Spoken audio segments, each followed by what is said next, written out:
Hey folks, this is Abel James, and thanks so much for joining us on the show. Are you feeling a little stressed lately? You're certainly not alone. But what if trying to calm down and avoid stress is the very thing that's keeping you stuck and miserable?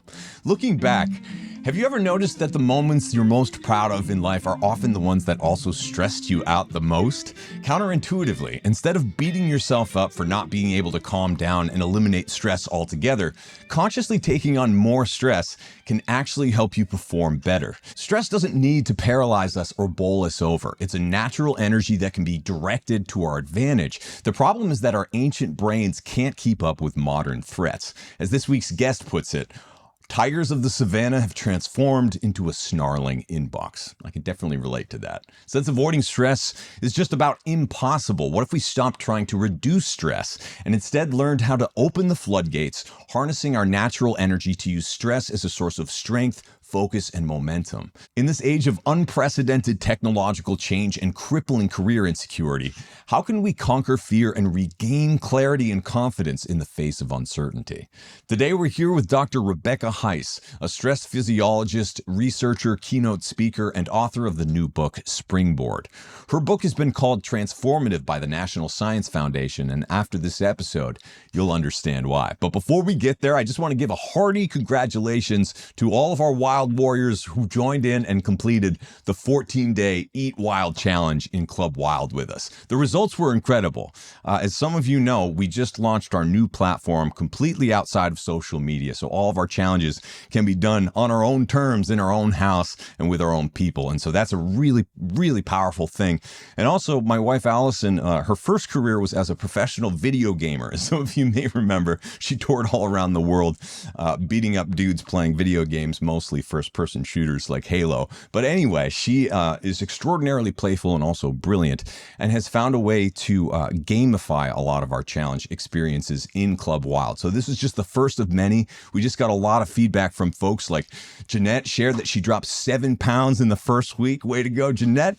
Gary shed 3 pounds in the first week. We talked about the effects of having a glass of wine or two every once in a while versus every night versus not at all, and what you could expect in terms of fat loss results and overall optimization of cognitive performance and all the rest of this. We had some hangouts with snacks and some mocktails for an alcohol-free happy hour. It was a great time. So if any of this sounds fun to you, spending less time on social media, but actually interacting with real people who are looking to level up their health in a meaningful way, then come check out Club Wild. We have a lot more planned, extraordinarily exciting stuff, lots of recipes, real food resources, workouts, meditations, even some of my music will be available there soon. Many thanks to those who have chimed in and wanted some of that. So it's in the works. I'm playing shows again after the accident. I'm kind of riding a high. Just played a few. I got a few more shows coming up during South by Southwest. Stay tuned. If you'd like to learn about all of this, for Club Wild, go to wildrx.com and look for Club Wild. You can sign up for our challenges right there. That's wildrx.com. And then if you're interested in some of my music and the live performance and the get-togethers, make sure to sign up for my newsletter at abeljames.com. You can also sign up for my Substack at abeljames.substack.com. Always look forward to hearing from you, and I really hope to see you in the next Wild Challenge. Lots of fun to come. All right, on to the episode with Dr. Rebecca Heiss. In this episode, you're about to learn why telling a stressed out person to calm down is just about the worst possible thing you can say, why stress management workshops make us more stressed, how rugged individualism is fueling a stress epidemic, especially for men, why adults desperately need more play, community, and shared challenge, and how that protects your brain, why we're more afraid of snakes, spiders, and public speaking than the tiny daily choices that quietly steal years off of our lives, and much, much more. If you're feeling overwhelmed, burnt out, or stuck in your own head, this conversation will help you see stress in a totally different light, not as something to escape, but as natural energy you can channel and direct to launch you to the next level of success. Let's go hang out with Dr. Rebecca Heiss. Welcome back, folks. We're here today with Dr. Rebecca Heiss, a stress physiologist, researcher, keynote speaker, and author of multiple books, including her latest entitled Springboard. Her research has been described as transformative by the National Science Foundation. Welcome to the show, Dr. Heiss. Thank you so much for having me on. I'm really excited for this conversation. Yeah, I am stoked because as I was telling you before we started recording, I am just finishing up a giant batch of podcast recordings and a stack of books that I've been reading, and I'm stressed out of my gourd. But as I understand after reading your book, that's not necessarily a bad thing. Yeah, I think that's great. I mean, if you have stress, you've got a lot of meaning and purpose in your life, Abel. So, like, things are going great for you. I love to hear that you're stressed. Awesome. So now this is another thing that happens is when it's clear to other people that you are stressed, there's a tendency to just say, calm down, which is almost as annoying as like when you trip and fall in front of someone and they're like, be careful. Yeah, super helpful. Thanks so much for the advice. Yeah, look, calm down is my least favorite phrase, and it's a horrible phrase for multiple reasons. First of all, as you just said, if somebody tells you to calm down, like your immediate response is probably some kind of really horrible thing to say back to them, right? I will save your audience the explicit version there, but like it's not nice, it's not kind. And secondly, it's the same advice that we give ourselves, which is also something to keep in mind, right? That's if it's not kind coming from somebody else, it's really unkind to do to yourself. And the reason it's so unkind is that it doesn't work. Right? It's literally impossible to physiologically just calm down. So the advice I tell people, like the last time I told my adrenal glands to just like don't release adrenaline, they don't they don't listen, right? They're not paying attention to what you want. So instead of trying to calm down, we need to use that energy differently because stress is it's a feature. Right? It's a feature. It's not a bug. Yeah, it's almost like what I think about before I go on stage. I've been playing music for a long time, but now for speaking and that sort of thing is like I'm getting amped up, but you have to like rev match it, right? You can't just say like, "Oh, I'm just gonna relax now and everything will be cool." In fact, when you do, the research says that it's actually a worse speech or a worse performance, right? So you kind of have to redefine the energy that you're feeling as a positive or a negative, right? Which actually you do have some control over. Yeah, you nailed it. So it's called emotional reappraisal. And the idea is, okay, I'm amped up. I can't control how heightened I get, but I can control the meaning of it. So our brain is really good at telling stories. And if you tell the story, oh, I must be excited, right? This is my heart pumping oxygen and blood to my muscles into my brain so I can think faster, I can move with more intention. That's the story you tell, then that's what your brain believes. And the wild thing here, and I tell people, like, look, you and I both know that when we try this, we're lying to ourselves, right? We're back there in our heads going, no, I'm actually terrified. I'm really terrified. I'm anxious. This is bad. And the wildest thing about this research is that doesn't even matter. It doesn't matter if you know that you're lying to yourself. If you say, I'm excited when you're feeling all amped up and just, think about your heartbeat as, I don't know, the applause coming at you. I think that's something that's really helped me. When we tell ourselves that we're excited, a couple things happen. One, our brain actually releases some chemicals as if we are. So acting as if we're excited changes the physiological response of the stress response because we get out of threat mode and into, oh, this is some kind of challenge. And then the other thing that I think is probably the cooler thing that happens is other people begin to react to you as if you're excited. So when you put on the face of, I've got a smile on, my shoulders are thrown back, I'm walking out with some even staged confidence, other people are like, oh man, they're excited. And they start to lean in, they reflect that back to you, which then reflects into you. And you're like, oh, these mirror neurons are starting to work. And now I'm feeling excited about this. So yeah, emotional contagion is a very real thing.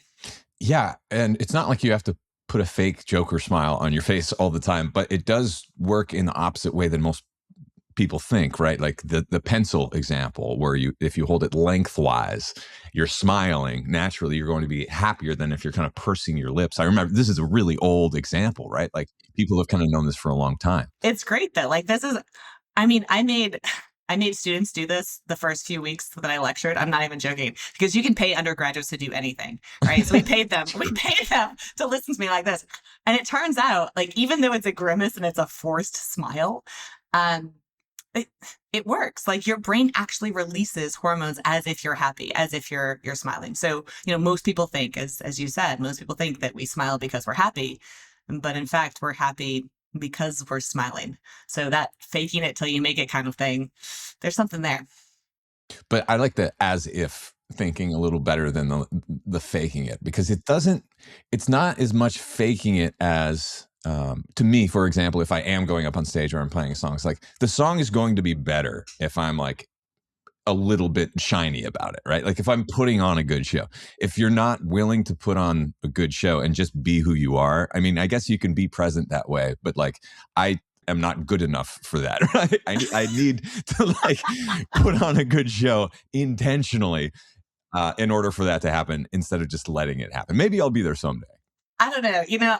Maybe you will, but my personal thought is anybody who thinks that they're there and goes up to perform and doesn't have the butterflies, like I think that's the day I quit, right? It doesn't mean anything anymore. Right. So, to me, that's a signal. I always say stress is a barometer for how much you care. It's a signal to me. Oh, this matters. This is important. Cool. This is a challenge, not a threat. So staying out of that threat mode is key. Yeah. So, how do you redefine that though? Because it's not just as simple as telling yourself to do that and then you do it, right? What's the process look like? I mean, I walk people through a three-step process because I'm a keynote speaker, and that's what we all do. But it's based on decades of research. The first thing I think is recognizing, I say it's not a tiger. So rather than try to avoid the stress, recognizing that our stress response is actually built for 3 minutes of screaming terror through the savanna, in the jungle, getting chased by a Italian liger. Liger? There you go. Liger works too, yeah. Little Napoleon Dynamite throwback there. Tiger, lion, or bear, oh my, right? That is what your stress response is built for. And so today, when we have the pings and dings of emails, or we've been sitting through 8 podcasts and we're like, oh my gosh, I'm so overwhelmed. Our body and our brain go into the same stress response as if there's a predator going to eat us. So really the first step is saying, okay, it's not a tiger, right? Recognizing the stress and then reappraising it. And as this isn't a real threat. This isn't something that's going to kill and eat me in the next 3 minutes. Yeah, your journaling exercise was very, very helpful. I did that as I was going through your book. I went a lot longer than 3 minutes, though. Yeah. It kept going. I mean, that's fine. That's fine. Yeah. But when I actually looked at it, it was remarkable how myopic it was and how none of those things obviously were going to eat me in the next few minutes. Yeah. Yeah. So, I mean, the reference that or the thing you're referring to there, I think is my disaster diary, right? Where I ask people, set a timer for 3 minutes and, invite the tiger in for tea. Get curious with it. Like sit there and write out for 3 minutes all of the ways that this disaster is going to unfold. And usually it ends up with me like dead in a ditch somewhere, Right. all my friends hate me. I'll never work again. I'm going to be single for the rest of my life and I'm going to end up dead in a ditch somewhere. Like that is, no matter where we start, that's the conclusion. And I want your listeners to recognize that is completely normal, right? I'm not just justifying this for myself. That is what the human brain does. It is anxious and catastrophizing. And for those of you that have like lots of anxiety, that is a huge adaptation. You are looking to the future. You are looking for all the possible ways that things can go wrong. So don't treat yourself as if you have this horrible disease to get rid of. Instead, recognize this is actually a superpower. So when we harness it by like saying, okay, let me write it down. Let me get very in the frontal lobe about it, right? We're moving all of these emotional things from the limbic system, sort of the midsection of our brain, into the frontal lobe where we can process them more accurately. And then, as you said, sit back and go, oh, this is really myopic. Like this is not actually going to matter in a week, a month, a year. In fact, I'm okay. Now I can move to this second stage, which is this transfer of energy to use it slightly differently. And it's a cathartic process that we don't often let ourselves go through. Even though it's just writing in a notebook, it's intense. It's really intense. And I'll be honest, people avoid stress. Like they try very hard to avoid it. And again, that's normal and natural. And especially because it's what we've been telling you to do for decades, right? It's like, oh, you're stressed? Cool, go get a massage. Or, go for a walk, all of those are great things. Don't get me wrong, right? Like go for a massage, talk to a coach, do the things, but your stress doesn't go away unless you process it. And when we begin to name the things that are bothering us and like actually process them, we tame them, right? So that's the inviting the tiger in for tea. Don't avoid it. Don't push it away. It's going to sit there until you deal with it. Yeah, I've found that physical activity too, overwhelming the body, really energizes the mind in a different way too, and recalibrates what that threat is. So it's not your inbox anymore. Now you're like careening down a cobblestone path, and if you fall, like, you're going to break your arm or something. Like, that's more danger. And when you get back from those sprints or whatever you just did, they're throwing some weight around or playing basketball. um, your and for me, an example I've used before is when I used to do Krav Maga, like self-defense. Like, someone would punch me in the face and I would just be laughing in traffic on the way home, like nothing could hurt me after that. Like, You, oh, this is real. this is it. This is actually real. Yeah. That's funny. It is wild. And the really interesting thing here is that people have such compounded stress. You just talked about sitting in traffic, which is something that on any given day, I'll be honest, it ticks me off and I get stressed out about. And then somebody punches you in the face, or then somebody gets diagnosed with, a terminal illness, or then something real happens that is actually stressful. And you're like, oh, yeah, that's irrelevant. That's absolutely irrelevant. So, yeah, this is not to blame or shame anybody for feeling all that stress, but it is helpful to get that context sometimes. So for you, I love that you share your own story in the book as well. And this is just like a great phrase to start it with. The day I blew up, my entire life started like any other. Can you maybe walk us through a little bit of that? Sure. It was a beautiful June day. I was actually having some vacation time. So maybe it did start like any other. I woke up, I got out of bed, I had some coffee, everything was feeling good. I'm noticing the sky. I'm like, yeah, this is great. And then I got a phone call from my sister. And unfortunately, my sister's partner, who had been her wife, who'd been a sister to me for the past 20 years, had been diagnosed with terminal brain tumor. And it pulled the rug out. This is one of those diagnoses and one of those experiences that I know each of us has had. My story is your story and your story is my story. We may not be experiencing the exact same stressor at the exact same time, but we're all going through it. Life is pretty traumatic. So it was a moment that I really selfishly started thinking about my own mortality and recognized that if that had been my diagnosis, everything that I'd done up to that point, it was all right. Like, I'd really made those decisions out of fear. I'd played it safe. I had married a very sweet, safe choice. Not somebody I was madly in love with. Not the relationship that I really wanted to continue. I had a safe career. I could retire at 55, like everybody, like everything was fine. And I'd have been disappointed with my life. So that month, I quit my job, sold my house, and divorced my husband in 30 days. So, like, you want to talk about like a grenade going off? It was well, there's stress here. Let's make more stress. Let's make more stress. Why not?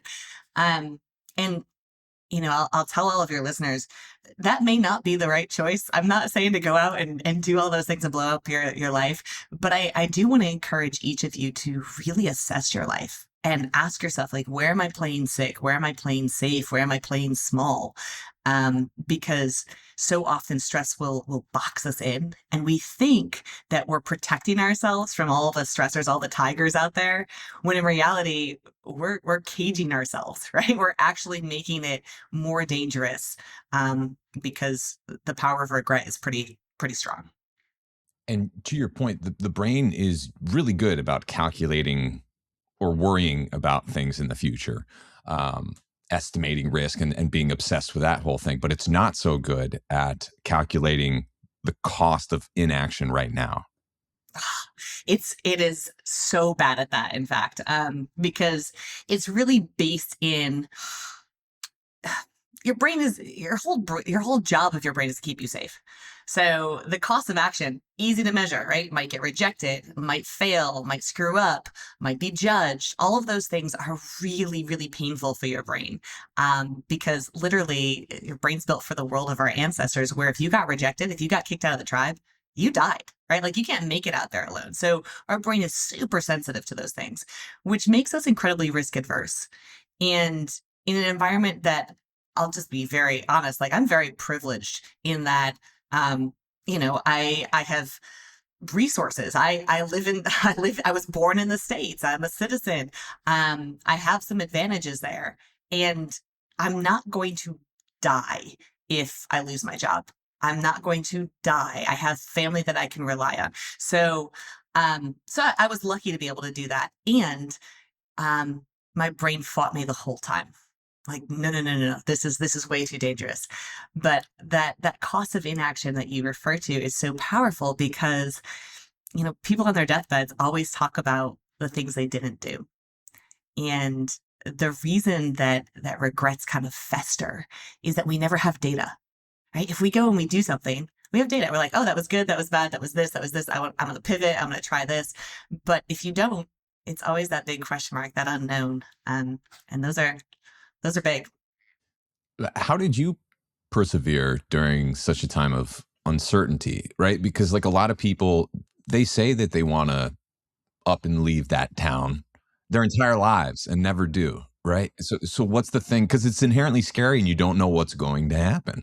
That's the definition. So how do you take that leap and then especially navigate through it, hopefully to something even better? A couple of things. One, I think you hit on something that is really powerful, which is this uncertainty. The brain loves certainty, and so it's going to keep you with the devil that you know, um, instead of risking losing control. Um, so in that time, first of all, I leaned into my own research. So this is research I'd been doing. I had never actually applied it to my life. So it was really an important time for me to go, okay, this isn't a tiger. How can I get excited about this? What is the smallest step that I can take forward? So action, action, action. So that's the third step in my fearless formula is, all right, now that I have transferred this energy, what is the smallest action that I can take into the stress? Not avoiding it, not not saving it for later, but okay, I need a job. Where do I begin? Or I need housing. What's the first step? Not I have to buy a house tomorrow. Not I need my lifelong career. Just these small actions that move you through it. So that was the that's the ticker. The one thing I found that was really helpful during these times was assessing how much control I did have. And it's easy to feel very out of control in our lives because let's be honest, I mean, even if you have a very stable relationship and your career is going great, the world is changing and there is a lot happening at any given time. We're stuck in uncertainty. I mean, AI, what what is the next tool? I don't know. We'll find out tomorrow. And it can be a really scary place. So remembering the things that you do have control over, even small things like I get to choose what I wear today, or I am going to choose to eat this breakfast or go for this walk. That is really powerful. And just, I guess, getting even with your brain on that and saying, hey, remember, we do have a lot of agency still. That's a really grounding piece.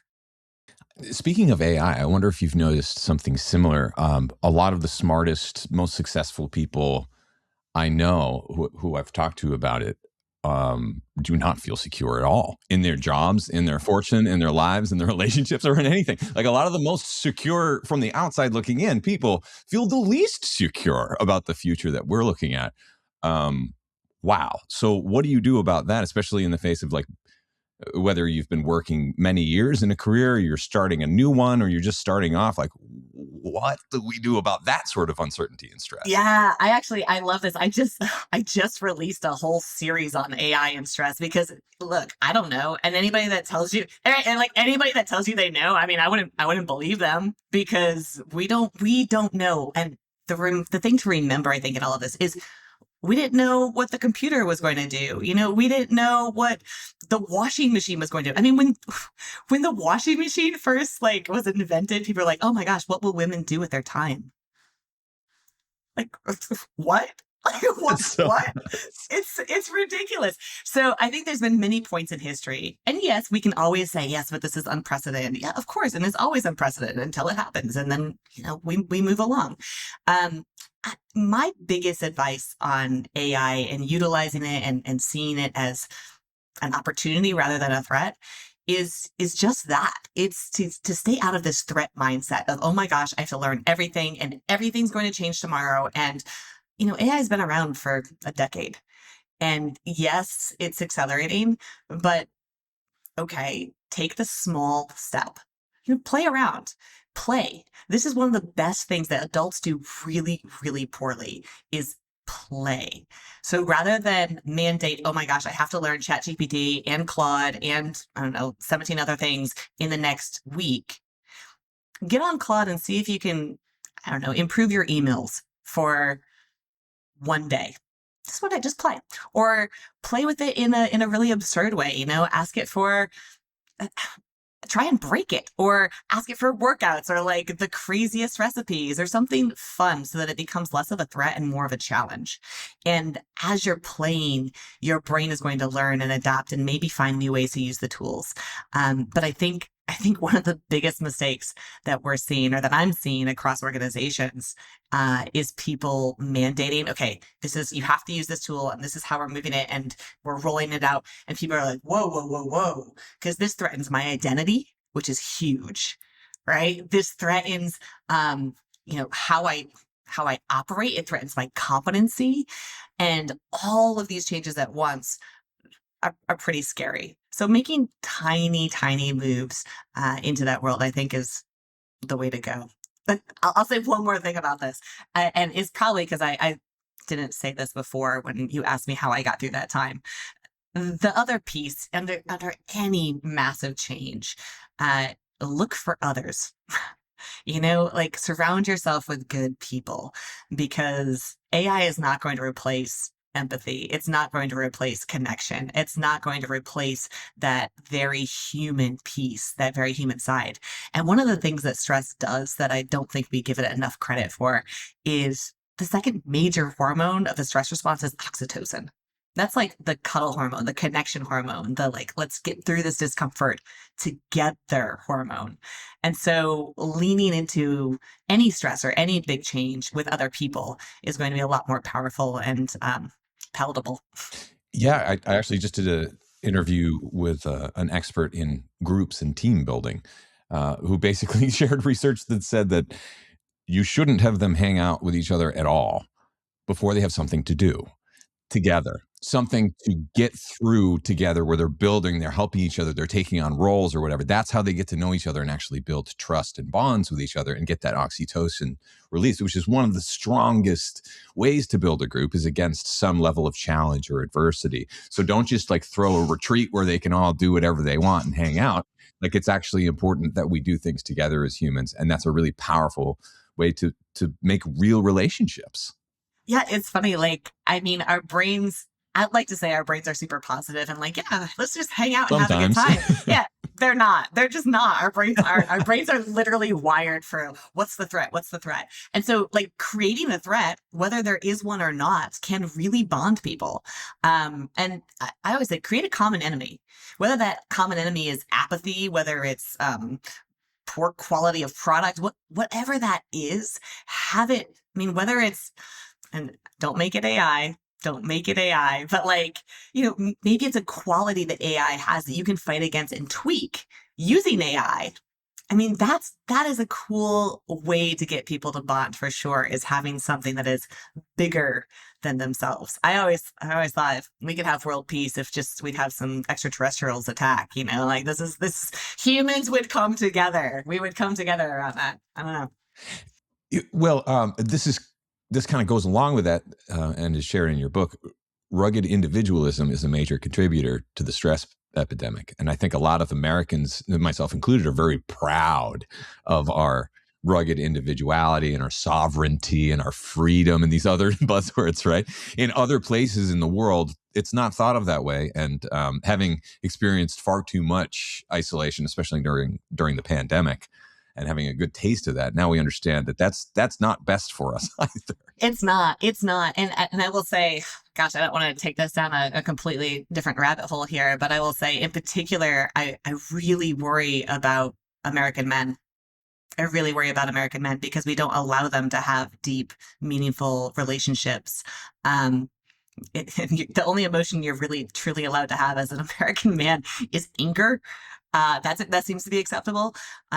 So yeah, I really deeply worry about that.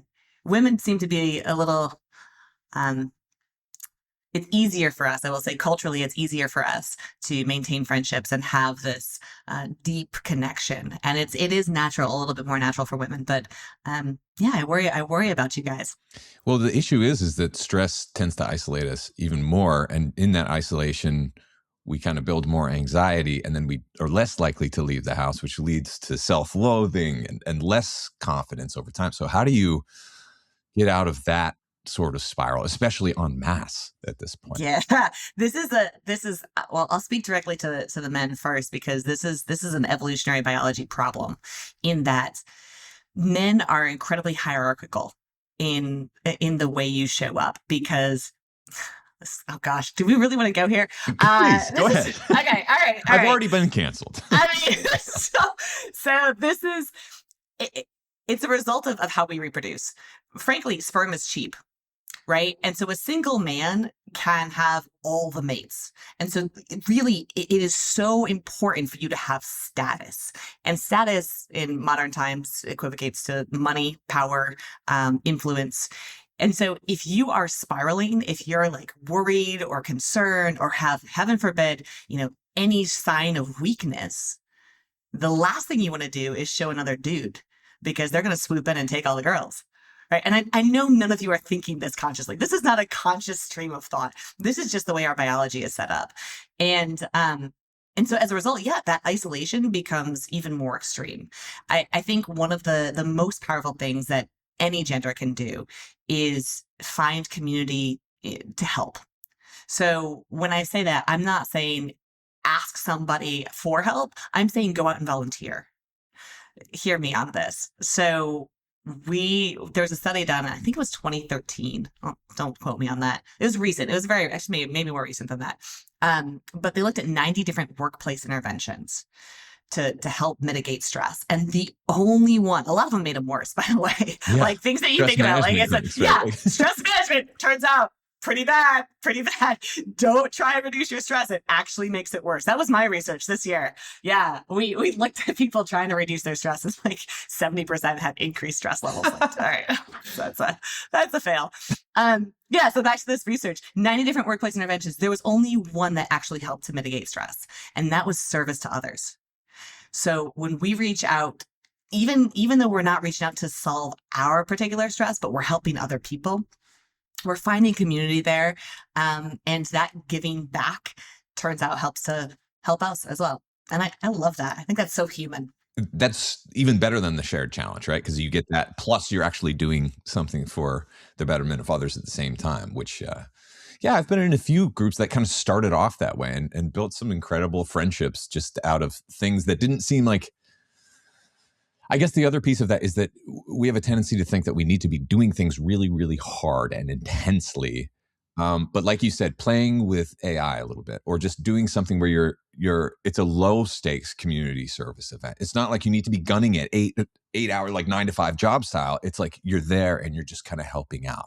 Yeah, it doesn't even have to be organized. Like go snow blow a neighbor's yard or rake some leaves or bake some cookies. Like it can be so very low stakes, as you said. Yeah. And then once you do, your brain kind of learns that social interaction isn't the threat that it thought it was, right? And that it actually comes with some rewards, which could reverse that loser spiral and turn it kind of into a winner's trajectory, Yeah. right? Oh yeah. So winter cycle is fascinating. So this is a biological phenomenon, and I'll describe it. I'll describe it using deer because that's probably the easiest thing that people think about, right? So two males fight. They've got antlers, right? One of them wins, the other one loses. Immediately after one of them wins, they have this huge spike in testosterone. By the way, that happens in women too. All right. Huge spike in testosterone, huge decrease in cortisol, and a massive dopamine hit. Now, dopamine not only is a feel good hormone, it's a motivation hormone. And so they're more motivated to do the same thing again. Losers, exact opposite, right? So they go into the spiral. So once you win, you're more likely to keep winning. And that can be true for literally anything. You look at sports, the hot hand, real phenomenon, like scientifically measured. Once you hit those shots in basketball, you're more likely to hit the next one. You're more likely to hit the next one, because it produces these hormones that make your brain actually more sensitive to the win. So it's not just that you're winning more; you're now sensitized to it, and you want it more. So it drives you. Pretty crazy. But yes, to your point, coming back to that in stress, right? Sorry, I get so excited about these things. Coming back to that in stress, when you do that small thing, when you take that small action, two things are happening. One, yes, you're showing your brain that it's possible. You want it more. You're getting that social interaction that's getting fed back to you. The other thing is you kick yourself out of learned helplessness, which I think is really important to recognize how easy it is for our stories to hold us captive in this learned helplessness space. Yeah. I'll share a personal one. About 6 months ago, I was rear-ended and got knocked out. It was a bad car accident, herniated some discs and that whole thing. But as I've recovered from the concussion, one of the hardest parts has been waking up in the threat state. Like as soon, it's like when you see in a movie, a grenade goes off, right? And then the soldier's knocked out, and then they take him to the hospital, and then he wakes up days later and just like jumps out of bed as if it's still going on. That's like how I'll jump out of bed some mornings. So how, if your nervous system is in a state like that, due to something that happened a while back, say, and you're waking up in a state like that, what is the process to you can't meditate that away, right? Like I can't just like do a little Tai Chi or whatever and it goes away. What is the process to kind of redefine that, especially over time, and allow your brain to rebuild kind of the safety networks in a way that's more natural and more adaptive in a positive sense instead of maladaptive? Oh, such a good question. So, I mean, there's tons of research on PTSD, as I'm sure you're familiar. The CDC will say 8% of Americans experience PTSD. I think that's bullshit. Frankly, I think every single one of us has PTSD. I At think least a it little, is. right? Yeah. I mean, like, yeah. And I don't want to, yeah, I'm not trying to say, to minimize the real effects that a lot of people are experiencing in a really massive way. But yeah, going through life is traumatic and you're going to have some kind of response. What you just experienced, I mean, that's next level, right? That's really significant. What I don't think we talk about enough is PTG, which is post-traumatic growth. And that happens naturally 50% of the time with no intervention. People begin to actually feel like they have more purpose, feel more connected to their community, feel like they have a higher calling as a result of something that is really traumatic. So to get from this space where you've experienced some trauma, right? You're waking up in this threat state, your nervous system is all dysregulated, into a space where you're experiencing growth. One of the most powerful tools that I've come across is, and again, it's a journaling exercise. It's writing exactly what happened and then changing the story at the end. So like, I'm driving along, it's this day, da, da, da, and then what happens? The rear end, you feel the impact, but something changes and you rewrite the story. Completely false, completely new narrative. It doesn't matter. Right? You can say, and I grew wings and flew. It doesn't matter to your brain because your brain believes the story that you tell it. Like that is the most important thing that I can tell people. Like it is wild how much power you have over your thoughts, the way your thoughts drive your emotions, the way your emotions drive your physiology, and the way your physiology drives all of your actions and behaviors. So starting here, rewrite that story. And then read it back to yourself. Before you go to sleep, read it back to yourself, read it back to yourself, read it back to yourself. All you're doing is processing a possible potential different outcome. And of course, we don't control any outcome, but we do get to control our thoughts after the outcome. So not reiterating and recycling the stress and creating more stress for ourselves when it's already in the past. Right, because that's kind of the tendency where it just kind of gets into this loop that keeps looping for no apparent reason. Then you kind of get stuck in it. So it's like I'm especially sensitized now to finding things that can help me get out of that loop when I notice that I'm in it. But it's also made me a lot more empathetic to other people who are in that loop for whatever reason. Because as you said, life is hard and lots of stuff happens to everybody, and stress has an effect. And the way that I see it now, especially, is that like if I'm running on all cylinders, then not really a problem. It's when you take that hit or where your cup is already full and then someone's pouring something else on top of it that it really becomes a problem. Yeah, absolutely. Let me say one more thing to that, because yes, it becomes a problem. This is really dangerous to say out loud, and I'm going to say it anyway. It is not that I would wish that upon anyone, right? Nobody wants these outcomes. Nobody wants these negative experiences. Nobody wants the compounded stress.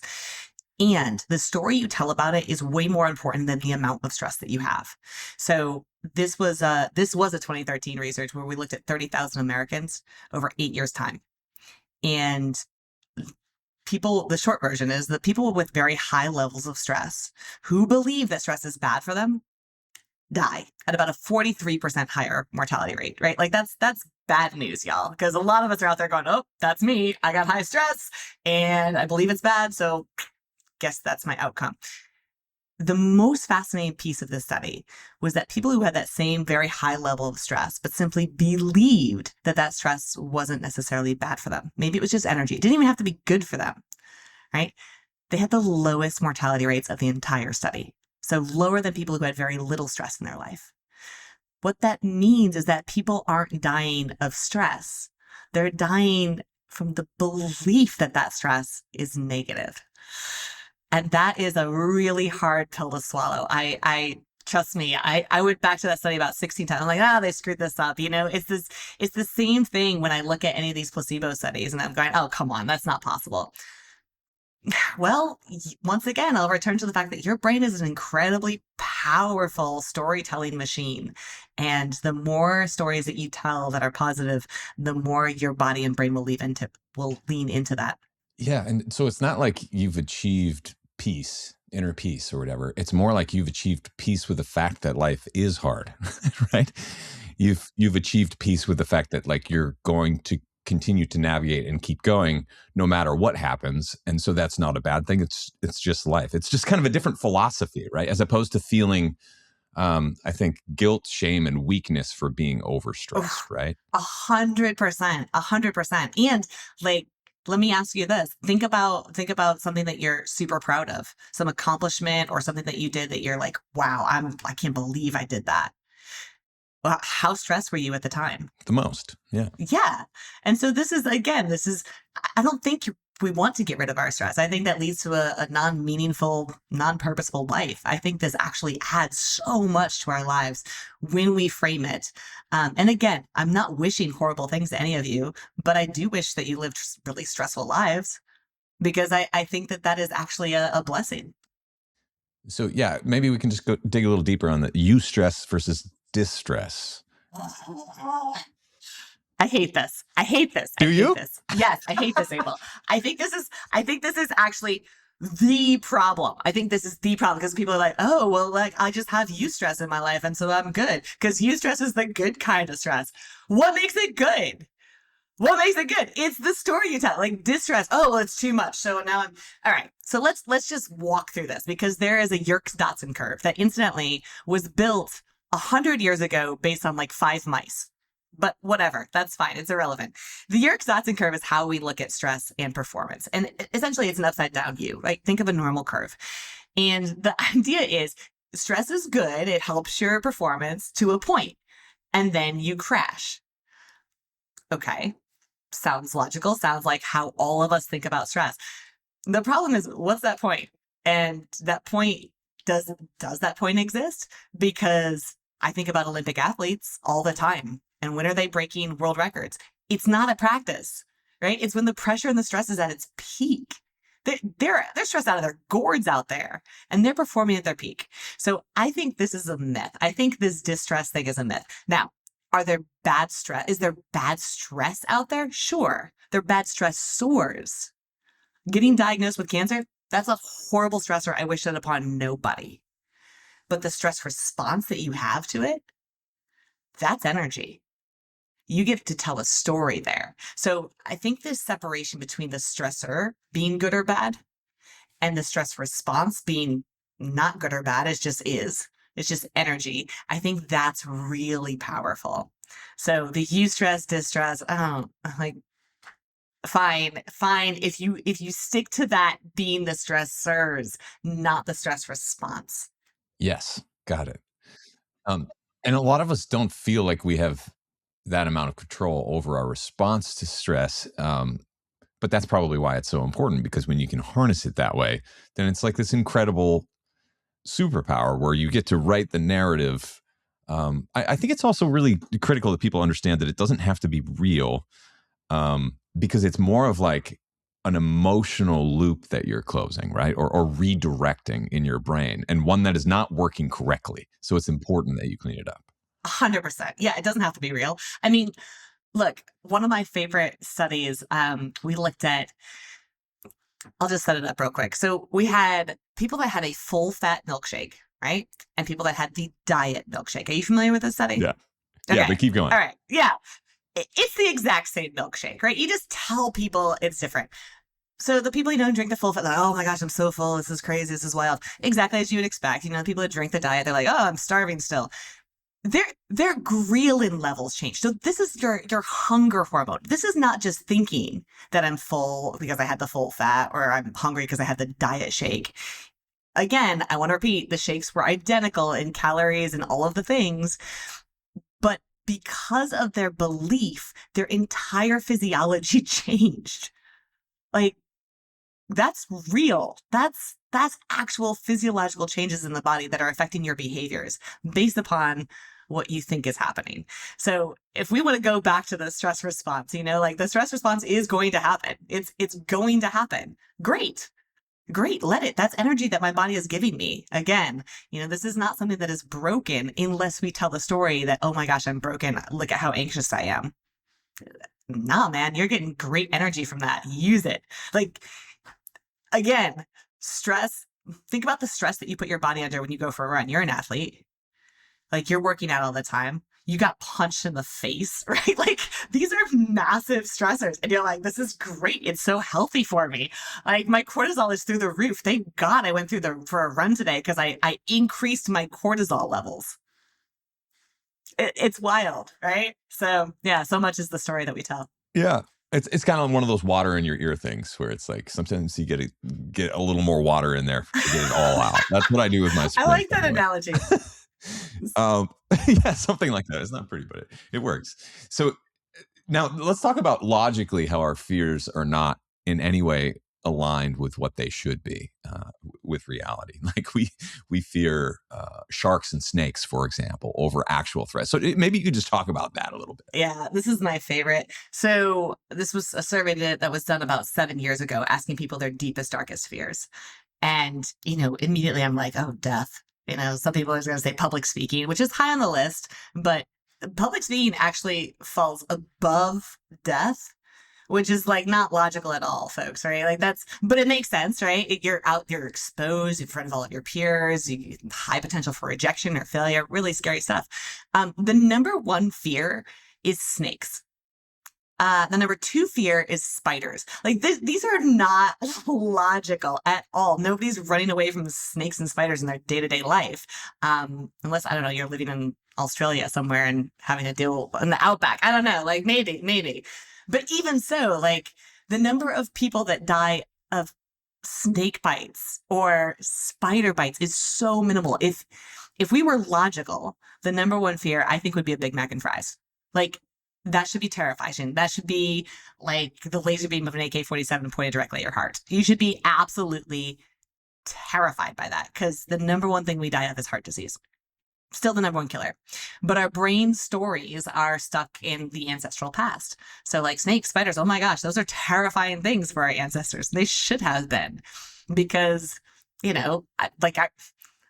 our brain is still going, oh gosh, I have to layer down these fats and sugars because we got to survive this cold, harsh winter that's coming. So literally, our brain is craving things that kill us.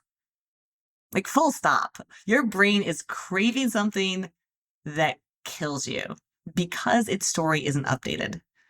And that's a pretty powerful thing to recognize and to have to struggle with a little bit, because if your brain was actually in tune with the modern environment that you live in, it wouldn't have any problems with eating celery. It'd be like, oh, this is the most delicious thing ever. Or updating our stories about stress to say, oh, you know what? This isn't a tiger charging me. I don't have to have exactly this kind of level of response to an email coming in.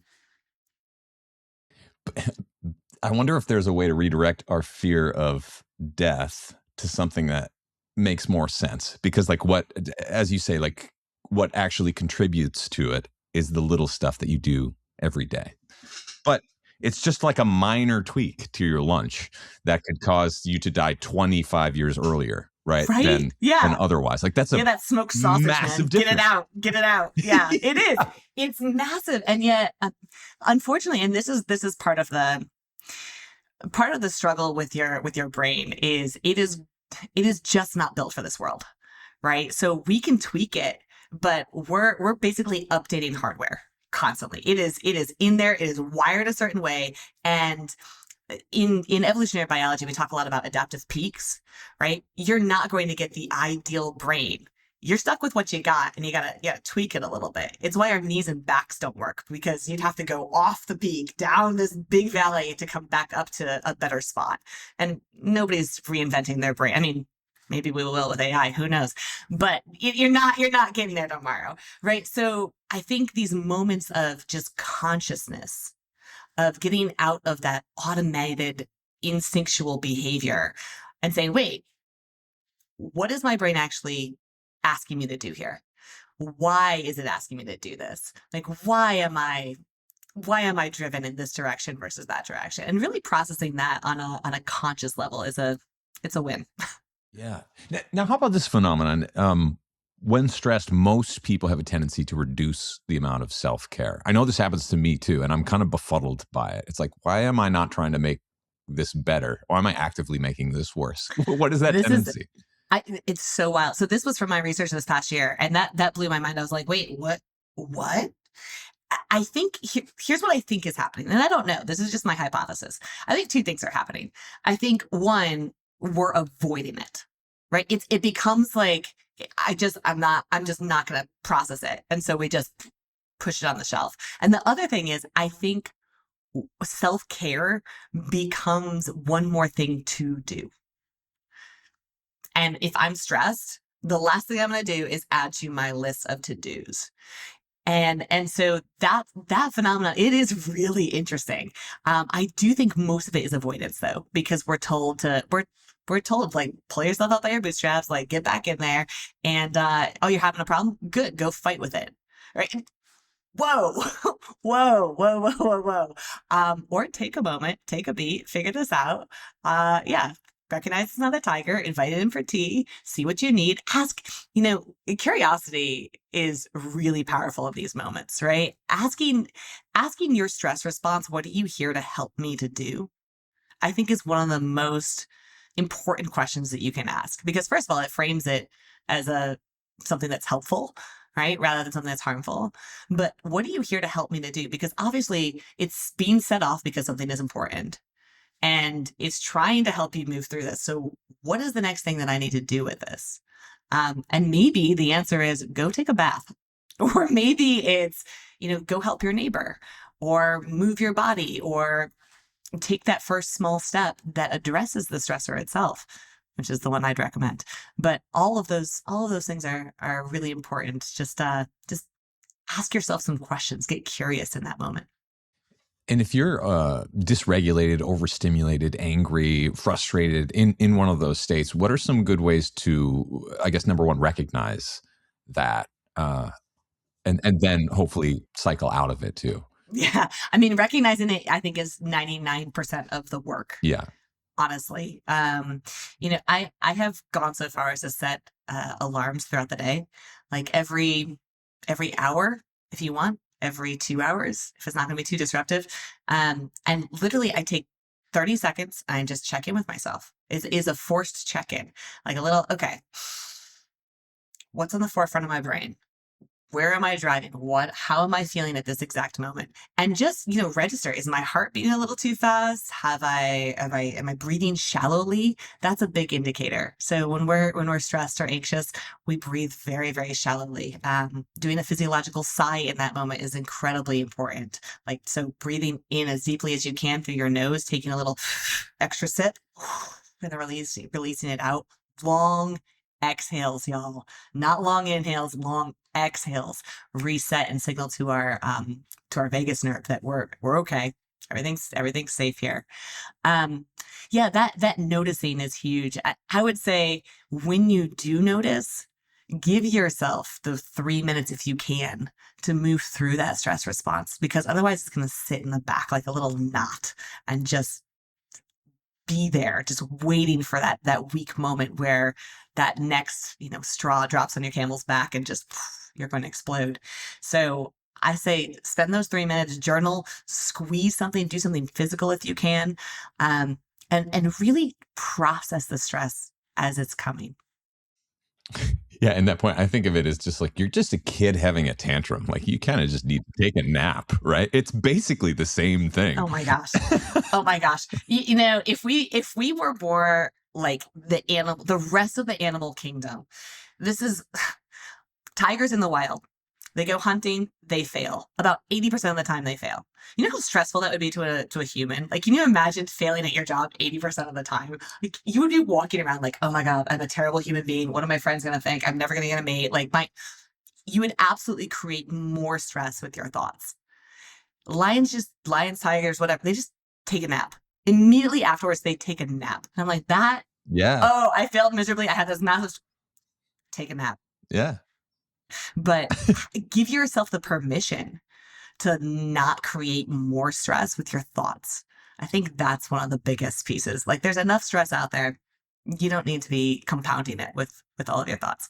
It's a challenge, but like we have our agency. Might as well use it every once in a while. Right? I mean, on occasion, this is again the small steps, right? Like, it doesn't have to be all the time.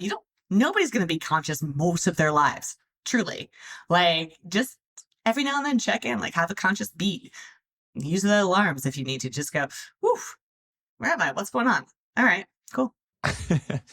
and real quick, you're a basketball player and your mom as well. And one of the things around it is you just kind of want to keep playing. My dad also is in his 70s and still playing basketball. It's one of his favorite things. Let's redefine that way of never aging out of sports if we can. Can you help? Yeah, I'll do my best. I'll do my best.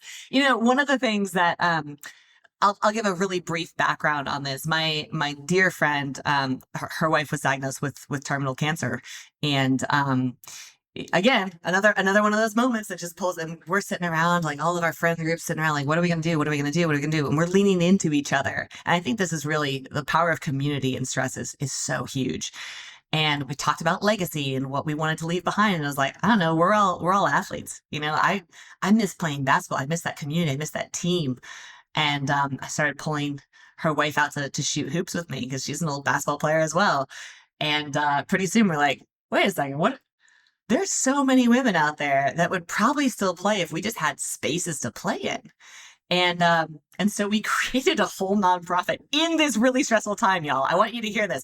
In one of the most stressful times, we're like, hey, let's compound it. Let's do something that is good for the community. And that's that like give back piece.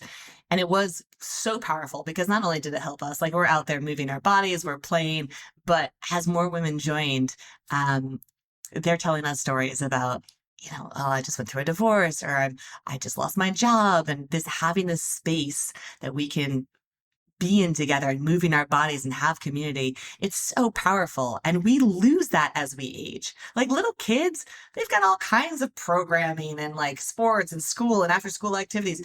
For adults, like you might have a rec league, but let's be honest, it's like 20-year-olds and 30-year-olds. By the time you hit 40, it's like, I feel bad. Like I don't want to show up, but I'm slow, But I think there's a great power in staying active and staying in sports and creating more opportunities for everybody out there to continue playing. So I love that your dad still plays. Do you play? I play a little bit, yeah. I still play a lot of different various sports and outside activities. I'm outside all the time. Love hiking and biking and that sort of thing. But mostly it's never losing that idea that you can play and be in the beginner's mindset and fail. I'm a lifelong musician as well. And so that's a big part of it. It's like getting in groups and just screwing up together, having a huge train wreck and laughing about it, right? Oh, that's Good stuff. beautiful. Yeah, see, that's what I should have said. That's really well said. Absolutely. I mean, we do as adults, we stop playing. And that's a shame. That's an absolute shame. So yeah, one of my goals for 2026, and I actually encourage you all to schedule time for play. Like I schedule playtime because otherwise I won't do it. And whether that's, sometimes I'm writing a musical right now. I don't know. Just cause like never done it before. It's a challenge. It's fun. It's new. I'm gonna fail miserably at it. I don't know that anybody will ever hear it, but yeah, it's fun. So That's yeah, so cool. schedule some fun. Yeah, we're all just big kids anyway. We don't need to take ourselves so seriously. Ugh, amen. Well, Dr. Rebecca Heiss, thank you so much for spending time with us here today. What's the best place for people to find your work, your book, Springboard, and everything that's coming next? I mean, go to your local bookstore if you can, ask for it. I always want to support local entrepreneurs. Otherwise, you can find it anywhere that books are sold, Barnes & Noble, Amazon, all the big guys. You can reach out to me at Dr. Rebecca Heiss on Instagram and all the socials. But the best place to find me is my website, which is RebeccaHeiss.com. And please reach out. I'd love to hear from you. I'd love to hear your questions and comments, and I promise I will respond. Rock on. Dr. Heiss, thanks so much for joining us here today. Oh my gosh, this has been so much fun. Thank you so much, Abel. This has been a delight.